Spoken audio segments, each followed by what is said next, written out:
Hello बच्चों, हम BSc second year की ऑर्गेनिक केमिस्ट्री पढ़ रहे थे जिसमें हमारा पिछले लेक्चर में टॉपिक था फिनोल। फिनोल में हम सल्फोनीकरण अभिक्रिया तक देख चुके थे। आज उसके आगे का रिमेनिंग पार्ट देखेंगे, फ्रीडेल क्राफ्ट अभिक्रिया। ठीक है, देखो फिनोल के फ्रीडेल क्राफ्ट अभिक्रिया में हम क्या काम में लेते हैं, AlCl3 की उपस्थिति में हम अभिक्रिया करवाते हैं और इसे समझते हैं। इसमें हम एल्काइलेशन और एसाइलेशन दोनों प्रकार की अभिक्रिया संपन्न करवाते हैं। फिर भी इसे समझते हैं। देखो फिनोल है, फिनोल की अभिक्रिया करवाते हैं हम किस मेथिल क्लोराइड से AlCl3 की उपस्थिति में। तो हमें देखो क्या उत्पाद प्राप्त होता है। हमने यहाँ पे पिछले लेक्चर में देखा था कि जो OH ग्रुप है वो ऑर्थो और पैरा डायरेक्टिंग होता है, मतलब या तो ऑर्थो पे जोड़ेगा किसी ग्रुप को या फिर पैरा पोजिशन पर जोड़ता है। तो यहाँ पे देखते हैं, एक तो ऑर्थो पे जुड़ा मेथिल ग्रुप और दूसरा पैरा पोजिशन पर जुड़ा मेथिल ग्रुप। तो ये क्या कहलाएगा, जैसे C6H4 OH और CH3, ये क्या कहलाता है, ऑर्थो क्रिसोल। और ये पैरा पोजिशन पर जुड़ा तो ये क्या कहलाएगा, पैरा क्रिसोल कहलाता है। ठीक है, अब फिनोल की वापस अभिक्रिया करवाते हैं हम CH3COCl के साथ में, एसिटिल क्लोराइड के साथ में अभिक्रिया करवाएंगे हम AlCl3 की उपस्थिति में। तो देखो यहाँ पर वापस वही हमारी अभिक्रिया क्या होगी, OH ग्रुप है, ये क्या होता है, या तो ऑर्थो डायरेक्टिंग और पैरा डायरेक्टिंग होता है। मतलब या तो किसी ग्रुप को ऑर्थो पोजीशन पे जोड़ेगा, ऑर्थो पोजीशन कौन सी होती है, ये वाली जो यहाँ पे दिख रही है, और पैरा पोजीशन कौन सी होगी, देखो ये ऑर्थो, ये मेटा और ये पैरा पोजीशन होती है। तो या तो ये ऑर्थो पर जोड़ता है या फिर पैरा पर जोड़ता है, मेटा पर नहीं जोड़ता है। तो यहाँ पर एसिटिल क्लोराइड की अभिक्रिया करवाए तो ये कहाँ पे जोड़ेगा, इसे ऑर्थो पोजीशन पर और पैरा पोजीशन पर जोड़ता है। तो हमें यहाँ पे क्या प्राप्त हो गया, C6H4 OH और ऑर्थो पोजीशन पर COCH3 जुड़ रहा है, साथ में पैरा पोजीशन पर COCH3 जुड़ा हुआ है। तो ये क्या कहलाएगा, ortho hydroxy acetophenone plus para hydroxy acetophenone हमारा उत्पाद कहलाता है। इसी प्रकार अगर इसकी अभिक्रिया करवाई जाए, बेंजोइल क्लोराइड के साथ में अभिक्रिया करवाई जाए AlCl3 की उपस्थिति में, तो सेम प्रक्रिया, हमारा एक तो ऑर्थो उत्पाद प्राप्त होता है तो दूसरा पैरा उत्पाद प्राप्त होता है। ठीक है, तो ये फ्रीडेल क्राफ्ट अभिक्रिया होगी।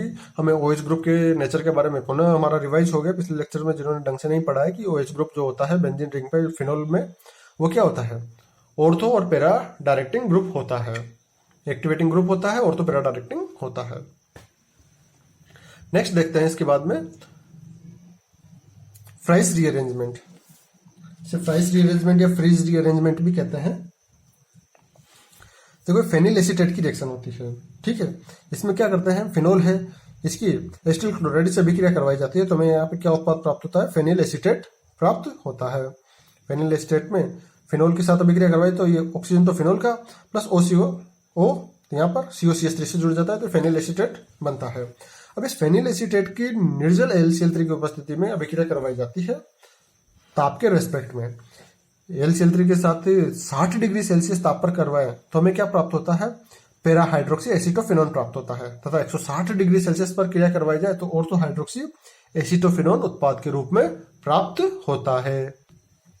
अब देखो इसके मैकेनिज्म समझते हैं हम। यहाँ पर मैकेनिज्म में क्या होगा, ये फेनिल एसीटेट है, देखो हमने यहाँ पे अभिक्रिया देखी थी हमारी, फिनोल की एसिटिल क्लोराइड से अभिक्रिया करवा जाता है तो फेनिल एसीटेट प्राप्त होता है। फेनिल एसीटेट से निर्जल AlCl3 की उपस्थिति में अभिक्रिया करवाते हैं 60 डिग्री सेल्सियस ताप पर तो पैरा हाइड्रोक्सी, और गर्म करते हैं 160 डिग्री पर तो ऑर्थो हाइड्रोक्सी एसिटोफिनोन हमें उत्पाद के रूप में प्राप्त होता है। अब हम यहाँ पे देखते हैं, देखो फेनिल एसीटेट है, फेनिल एसीटेट क्रियाविधि में कैसे काम में लिया जाता है, AlCl3 की अभिक्रिया में पार्टिसिपेट कर रहा है तो यहाँ पे हमें एक उत्पाद प्राप्त होता है, यौगिक उत्पाद प्राप्त होता है जिसमें इस ऑक्सीजन से AlCl3 यौगिक जुड़ जाता है और हमें एक आयनिक अवस्था प्राप्त हो जाती है जिसमें ऑक्सीजन पर धनावेश और एल्यूमिनियम पर ऋणावेश प्राप्त होता है। यह व्यवस्था आपस में पुनर्व्यवस्थित होती है, रीअरेंज होती है, और रीअरेंज होकर हमें उत्पाद क्या प्राप्त होता है, COCH3 निकल जाता है और हमें यहाँ पे प्राप्त होता है C6H5O AlCl3 माइनस प्राप्त होता है। ठीक है, यहाँ पर उत्पाद के रूप में CH3CO+ आयन के रूप में हमें प्राप्त हो रहा है। अब ये CH3CO+ आयन जो ये यौगिक बचा हुआ है C6H5O AlCl3- ये वाला, इस पर अभिक्रिया करता है ऑर्थो पोजीशन पर। ठीक है, और यहाँ पर क्या बनाएगा, देखो ये ऑर्थो पोजीशन पर जुड़ता है और यहाँ पर C6H, देखो यहाँ पे कंडीशन देखते हैं हम, ये ऑर्थो पोजीशन पर ये हाइड्रोजन, यहाँ पर इस जगह जो हाइड्रोजन था ये है, यहाँ पर ये बॉन्ड यहाँ पे कहाँ शिफ्ट हो गया, ऑक्सीजन के साथ डबल बॉन्ड O धनावेशित, AlCl3 ऋणावेशित हो जाता है। इसमें से HCl निकलता है और हमें यहाँ पे क्या प्राप्त होता है, OAlCl2 और यहाँ पे COCH3 हमारा उत्पाद बनता है, जिसका जल अपघटन करवाने पर हमें हमारा फाइनल उत्पाद C6H4OH बॉन्ड COCH3 उत्पाद प्राप्त होता है, अर्थात ऑर्थो हाइड्रोक्सी एसिटोफिनोल हमें उत्पाद के रूप में प्राप्त हो जाता है।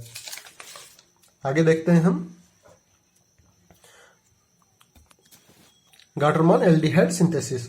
फिनोल की अभिक्रिया करवाई जाती है हाइड्रोजन साइनाइड से HCl के साथ में, AlCl3 की उपस्थिति में करवाई जाती है, तो हमें क्या प्राप्त होता है, एल्डिमिन प्राप्त होता है।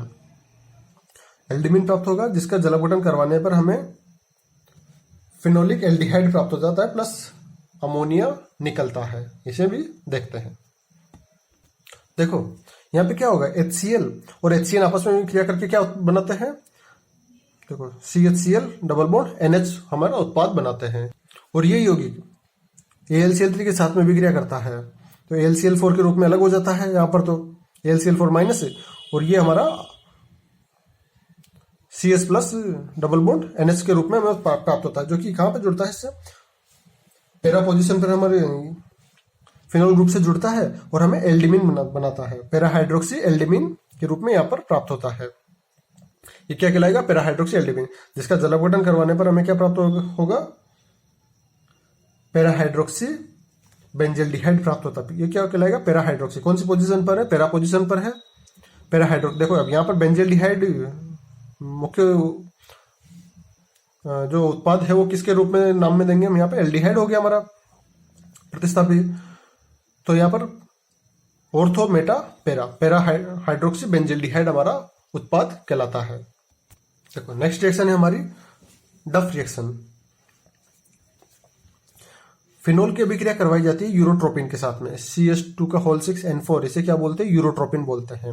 या इसका दूसरा नाम क्या है, हेक्सामेथिलिन टेट्राएमीन भी कहते हैं, या हेक्सामीन या एमिनो फॉर्म कहते हैं।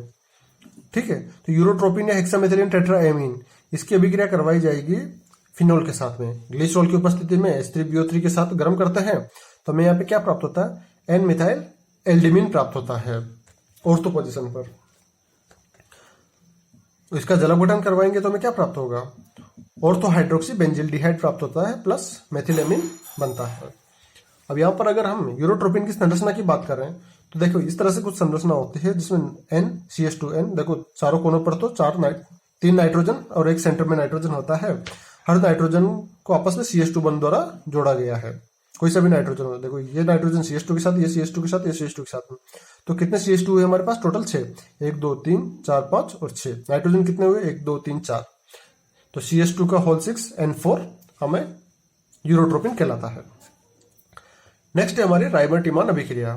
देखो फिनोल की अभिक्रिया करवाते हैं CHCl3 प्लस KOH के साथ में, तो हमें यहाँ पे क्या उत्पाद प्राप्त होगा, सैलिसिल एल्डिहाइड उत्पाद बनता है। जबकि अगर फिनोल की अभिक्रिया CCl4 प्लस KOH के साथ में करवाएं तो हमारा मुख्य उत्पाद क्या कहलाता है, सैलिसिलिक अम्ल कहलाता है। अब अगर इसकी पूरी क्रियाविधि की बात की जाए तो हम यहाँ पे देखते हैं, देखो फिनोल है, इसकी CHCl3 प्लस KOH के साथ अभिक्रिया करवाए तो सैलिसिल एल्डिहाइड प्राप्त होता है। CHCl3 क्या होता है हमारे यहाँ पे, क्लोरोफॉर्म, उसी को कहते हैं। तो देखो ये क्लोरोफॉर्म और KOH आपस में मिलकर क्या बनाता है, हमारा CCl2 बनाता है। अब देखो ये कार्बन किस रूप में काम में आते हैं, हम यहाँ पे मैकेनिज्म में देखते हैं। फिनोल है, फिनोल के क्षार की उपस्थिति में OH माइनस से क्या होता है, H2O लेके अलग होता है और फिनोक्साइड आयन प्राप्त होता है।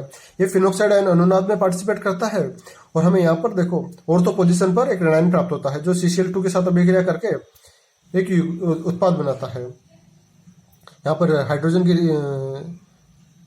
रिशिफ्टिंग होती है और हमें एक उत्पाद प्राप्त होता है, जिसमें हमारा उत्पाद बनता है C6H4O minus bond CHClCl, CHCl2 प्राप्त होता है। इसकी 2 OH के साथ और अभिक्रिया करवाते हैं तो हमें यहाँ पे क्या प्राप्त, देखो 2 OH क्या होता है, OH माइनस के साथ में क्षार के साथ अभिक्रिया करवाएंगे तो H2O मॉलिक्यूल निकल जाती है, Cl तो निकल गया, Cl किससे रिप्लेस हो गया, OH से OH माइनस मतलब हाइड्रोक्सी ग्रुप से रिप्लेस हो जाता है क्लोरीन। तो अब यहाँ पे H2 मॉलिक्यूल निकल जाता है तो हमें यहाँ पे क्या प्राप्त हो जाता है, देखो एल्डिहाइड ग्रुप बन गया और ये आयन के रूप में पड़ा है हमारे पास में। इसमें H2 जल अपघटन करवाते हैं तो हमें यहाँ पे क्या प्राप्त होता है, सैलिसिल एल्डिहाइड हमारा उत्पाद के रूप में प्राप्त हो जाता है। सेम अभिक्रिया अगर कार्बन टेट्राक्लोराइड के साथ में करवाएं तो देखो फिनोल है, फिनोल के कार्बन टेट्राक्लोराइड के साथ अभिक्रिया करवाते हैं क्षार की उपस्थिति में तो सैलिसिलिक अम्ल प्राप्त होता है। अभिक्रिया की क्रियाविधि की बात की जाए तो ये आपस में मिलकर क्या बनाएगा, CCl3, ये जुड़ता है यहाँ पर ऑर्थो पोजीशन पर, जिसके KOH के साथ में अभिक्रिया करवाएं OH ग्रुप जुड़ेगा तो 3 जो क्लोरीन ग्रुप है वो किससे रिप्लेस हो जाएंगे, OH से, और हमें यहाँ पे क्या प्राप्त होगा, देखो एक H2 मॉलिक्यूल निकलता है तो C6H4OH और C double bond O bond OH अर्थात सैलिसिलिक अम्ल हमारा बनता है। ठीक है, नेक्स्ट रिएक्शन है हमारी कोलबेसमेट रिएक्शन। देखो सोडियम फिनेट है, उसके साथ अभिक्रिया करवाए कार्बन डाइऑक्साइड की 140 डिग्री सेल्सियस ताप पर तो हमें क्या उत्पाद प्राप्त होता है, C6H5OCONA। ये रीअरेंज होता है गर्म करने पर और सोडियम सैलिसिलेट बनता है। ठीक है, सैलिसिलिक अम्ल की देखा ही है, इसमें सोडियम लग जाए तो क्या कहलाएगा, सोडियम सैलिसिलेट। इसके HCl से अभिक्रिया करवाई जाए तो हमें क्या उत्पाद प्राप्त होगा, सैलिसिलिक अम्ल प्राप्त होता है। ठीक है, तो COH कहाँ जुड़ता है, ऑर्थो पोजीशन पर जुड़ता है। नेक्स्ट देखते हैं हम एल्कोहल के फिनोल के टेस्ट के बारे में देखते हैं। लिबरमान नाइट्रोसो टेस्ट कहते हैं इसे। फिनोल की अभिक्रिया किससे करवाएंगे, NaNO2 से H2SO4 के साथ करवाता है तो हमें नाइट्रोसीकरण होता है और हमें उत्पाद के रूप में क्या प्राप्त होता है, पैरा नाइट्रोसो फिनोल प्राप्त होता है। ठीक है, और इस पैरा नाइट्रोसो फिनोल को H2SO4 के साथ में अभिक्रिया करवाएं, ठीक है, एसिडिक है तो ये हमें हरा रंग प्राप्त होता है। फिर जल जो न्यूट्रल होता है तो लाल रंग प्राप्त होता है। फिर क्षार NaOH के साथ अभिक्रिया करवाए तो नीला रंग प्राप्त होता है। तो हरा, लाल और नीला रंग हमें प्राप्त हो जाता है। नेक्स्ट देखते हैं हम अभिक्रिया में समझते हैं लेडरर मोनोसिस कंडेंसेशन को समझते हैं कैसे होगा। फिनोल की अभिक्रिया किससे करवाए, फॉर्मेल्डिहाइड के साथ में करवाते हैं अम्लीय माध्यम में तो हमें यहाँ पे उत्पाद प्राप्त होता है। ठीक है, उत्पाद में क्या बनेगा हमारे पास यहाँ पर, ऑर्थो हाइड्रोक्सी बेंजिल एल्कोहल और पैराहाइड्रोक्सी बेंजिल एल्कोहल बनता है। ठीक है, देखो यहाँ पे फिनोल लिया, इसके बेंजिल्डिहाइड में फॉर्मेल्डिहाइड से अभिक्रिया करवाई जाए अम्लीय माध्यम में तो ऑर्थो हाइड्रोक्सी बेंजिल एल्कोहल और पैराहाइड्रोक्सी बेंजिल एल्कोहल बनता है। यहां तक तो ये अभिक्रिया समझ में आ गई। लेकिन अगर इसके आगे फॉर्मेल्डिहाइड का आधिक्य लेते हैं तो संघनन बहुलीकरण होता है और बेकेलाइट उत्पाद के रूप में प्राप्त होता है। ठीक है, फिनोल फॉर्मेल्डिहाइड रेजिन या क्रॉस लिंक्ड पॉलीमर के रूप में हमें यहाँ पे बेकेलाइट बनता है। तो एक अक्सर एग्जाम में पूछ लिया जाता है बेकेलाइट बनाने की विधि के बारे में। बहुत सिंपल है, सिंपल से एक रिएक्शन देख लो। फिनोल की एल्डिहाइड से अभिक्रिया करवाएंगे, बहुलीकरण करवाते हैं तो बेकेलाइट बनता है। फिनोल एल्डिहाइड बहुलीकरण करवाएंगे या उत्पाद प्राप्त होगा इसका आधिक्य में बहुलीकरण करवाता है तो बेकेलाइट बनता है। कठोर बिजली स्विच, देखो ये कठोर होता है, बिजली स्विच के रूप में काम में आता है, बिजली स्विच वगैरह बनाने के रूप में। नेक्स्ट है हमारा थैलिन संघनन। देखो थैलिक एनहाइड्राइड है, थैलिक एसिड क्या होता है, दो COH जुड़े हो ऑर्थो पोजीशन पर तो ये क्या कहलाएगा, थैलिक अम्ल कहलाता है। जिसमें से H2 निकल जाए तो थैलिक एनहाइड्राइड हो गया। अब इस थैलिक एनहाइड्राइड को फिनोल के साथ अभिक्रिया करवाएंगे तो देखो पैरा पोजीशन पर जो हाइड्रोजन है वो अभिक्रिया में पार्टिसिपेट करता है और H2 मॉलिक्यूल निकलता है और हमें यहाँ पे एक फिनोल्फथैलीन जो इंडिकेटर है, एसिडिक इंडिकेटर है, वो प्राप्त होता है। ठीक है, तो फिनोल्फथैलीन प्राप्त करने की विधि हो गई। नेक्स्ट है हमारे पास में कपलिंग रिएक्शन, युग्मन अभिक्रिया। देखो युग्मन अभिक्रिया क्या होती है, बेंजीन डाइएजोनियम क्लोराइड, उसकी अभिक्रिया किससे करवाएं, फिनोल से, तो सोडियम हाइड्रोक्साइड की उपस्थिति में। ठीक है, तो हमें यहाँ पर क्या प्राप्त होगा, देखो एक युग्मन अभिक्रिया है, HCl निकलेगा और ये मॉलिक्यूल जुड़ेगा तो ये क्या प्राप्त हो गया हमारे पास, पैराहाइड्रोक्सी एजोबेंजीन C6H5N2 बॉन्ड C6H4OH प्राप्त होता है। क्या बोलेंगे इसे, यहाँ पे जमाएंगे तो पैराहाइड्रोक्सी एजोबेंजीन हमें उत्पाद के रूप में बनता है जो कि खुद एक रंजक है, ऑरेंज रंग का होता है। नेक्स्ट हमारे पास में जो कैटालाइटिक रिडक्शन के रूप में अभिक्रिया देखते हैं हम, फिनोल की अभिक्रिया करवाते हैं हाइड्रोजन से, निकल प्लेटिनम पैलेडियम की उपस्थिति में करवाएंगे तो देखो इसका हाइड्रोजनीकरण होता है और हाइड्रोजनीकरण कौन से पार्ट का, बेंजीन रिंग का होगा और हमें यहाँ क्या प्राप्त होता है, साइक्लोहेक्सेनॉल प्राप्त होता है। ठीक है, नेक्स्ट है हमारे पास में होवेनहॉस रिएक्शन। देखो हमारी लास्ट रिएक्शन है, देखो एक पॉलीहाइड्रिक फिनोल लेते हैं अभिक्रिया में, इसकी अभिक्रिया किससे करवाते हैं, मेथिल साइनाइड HCl और LCl3 की उपस्थिति में इसका जल अपघटन करवाते हैं, अम्लीय जल अपघटन करवाते हैं, तो हमें यहाँ पे उत्पाद के रूप में क्या प्राप्त होता है, COCH3 कौन सी पोजीशन पर प्राप्त होता है। तो देखो ये कार्बोनिल समूह कहाँ पर प्राप्त हो जाता है, 2 OH ग्रुप है, इनके बीच में कार्बोनिल समूह हमारा जुड़ जाता है। अब अभिक्रिया की क्रियाविधि को देख लेते हैं। देखो मेथिल साइनाइड के HCl से अभिक्रिया करवाते हैं तो CH3Cl बॉन्ड NH प्राप्त हो जाता है। देखो HCl को जोड़ेंगे, यहाँ पर हमें पता है कि प्लस माइनस पे जाएगा, माइनस प्लस पे जाएगा, ये LCl3 से निकलेगा। ये वही अभिक्रिया है जो हमने पिछली बार गाटरमान संश्लेषण में देखी थी, उसी का एक मॉडिफाइड फॉर्म है।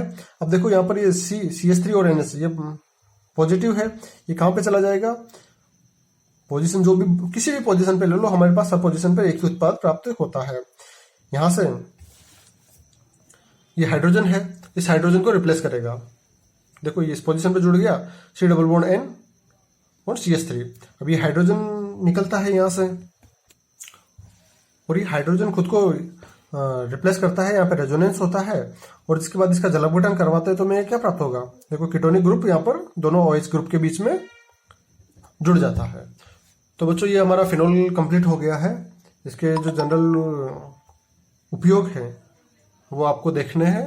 इसके बाद नेक्स्ट लेक्चर में हम नेक्स्ट यूनिट का अध्ययन करेंगे। धन्यवाद।